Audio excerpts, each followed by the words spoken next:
Many people, especially women, are told that they should put their keys between their knuckles if they feel unsafe walking home at night. This is terrible advice, and it could get you hurt or even arrested. In this video, we're going to explain why that is, and we're going to show you what you should be doing instead. So first, let's look at why defending yourself with your keys between your knuckles like this is probably going to get you arrested. The law doesn't have any problem whatsoever with you using an object to defend yourself with, as long as two things are true. The first is that you used reasonable force to stop the threat that you were facing. If you're a normal person and a bigger guy attacks you, it could be perfectly justifiable to use an object to defend yourself with. The second is that you didn't pre-plan to use the object as a weapon. You just used it in the heat of the moment.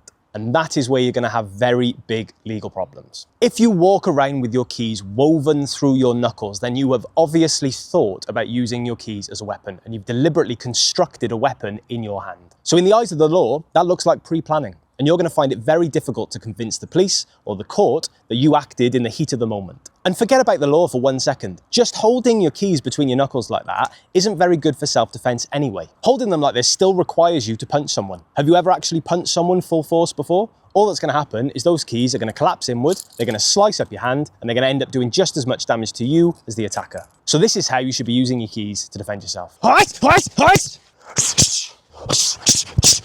Hold your keys like this and hammer fist with them. It is so much easier to justify this to a police officer because this is how you would naturally hold your keys anyway. So you can say, officer, I had my keys in my hand and I just happened to use them in the heat of the moment to defend myself. Also, hammer fisting is a very, very natural movement. It's far easier than throwing a punch. So just swinging in the eyes of someone is going to make them retreat, or you're going to hurt, you're going to scratch their eyes. You're going to hurt their noses, the ears, the skin. And if still you feel more secure to have your keys between your fingers or grabbing them, myself anyway, I have the habit, the tick of doing this. I'm walking in the supermarket or in the street, doing this with the keys.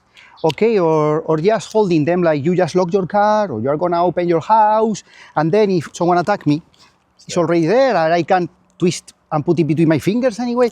So yeah, just a normal way of locking things or open things up and walking like that. Now, how many times should you hit them? You hit them until the threat stops, and then you stop. If you've hit someone with your keys and they've gone down or they've turned away, you stop and you run. But if you've hit them and the threat doesn't stop, they carry on attacking you, then you keep hitting them, and you keep hitting them until they stop, and then you run away. We are putting our entire self-defense and personal safety system into a private members platform. So if you want direct access to our system and direct access to Raoul and I, where you can ask us questions and get feedback and advice on your own training, you should join us over at the Street Safety Hub. Click the link in the description to find out more, and there's a special offer for the first 100 members.